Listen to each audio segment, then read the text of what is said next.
Hello, I'm JT. I like to cook and talk about science, so if you also like either of those things, then this is the channel for you.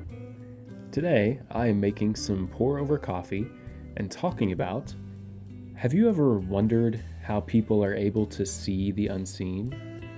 Before the invention of microscopes or telescopes, we had no reason to believe that the world extended past that which we could see with our eyes. Humans conjured up beautiful stories of the mysterious lights in the night sky, and sickness was attributed to bad smells or impurity.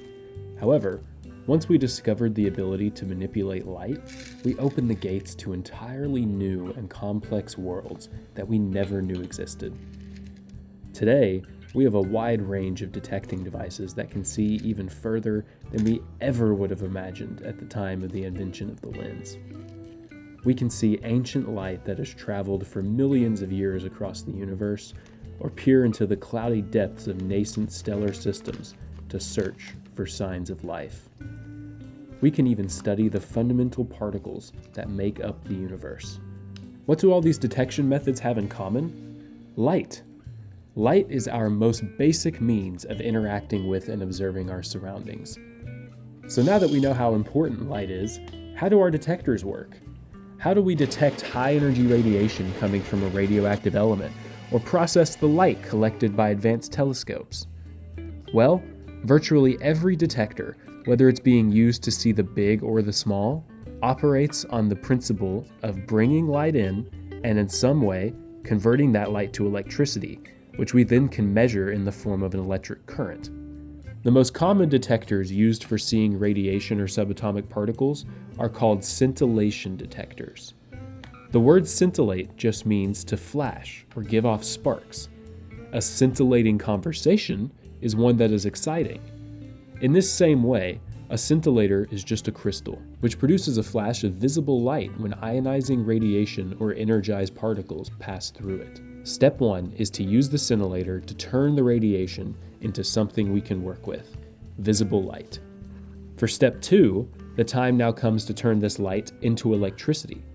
This is the part where, as often happens in physics, Einstein comes in. Einstein was responsible for explaining the phenomenon known as the photoelectric effect. The photoelectric effect is just when light of a certain frequency hits a piece of metal, and it can knock the electrons loose from the atoms in the metal.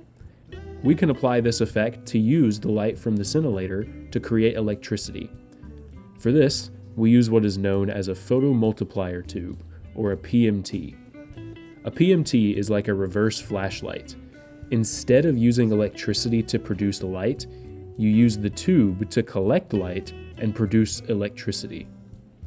On one end of the PMT, which is connected to the scintillator crystal, there is a thin sheet of metal which has the ability to have its electrons knocked loose by the photoelectric effect. When the light from the scintillator hits it, it knocks loose a few electrons.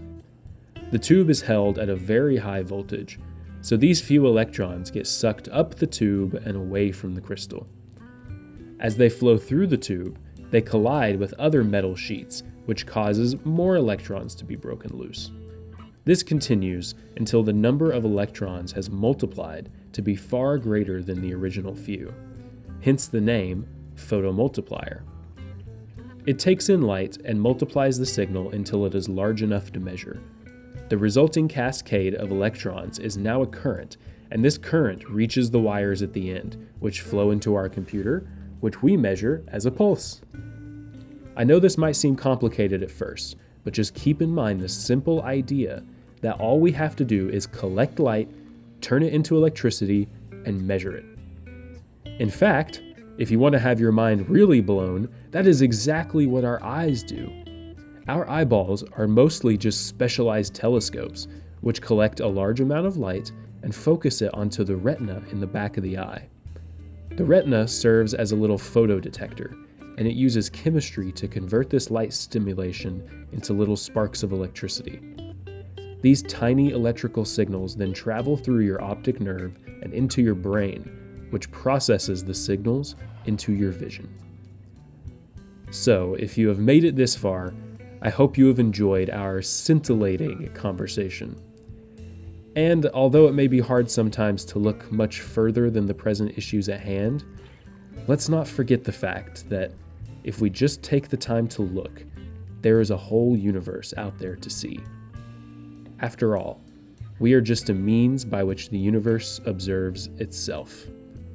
And, as always, don't forget to season your food with your heart and season your mind with science.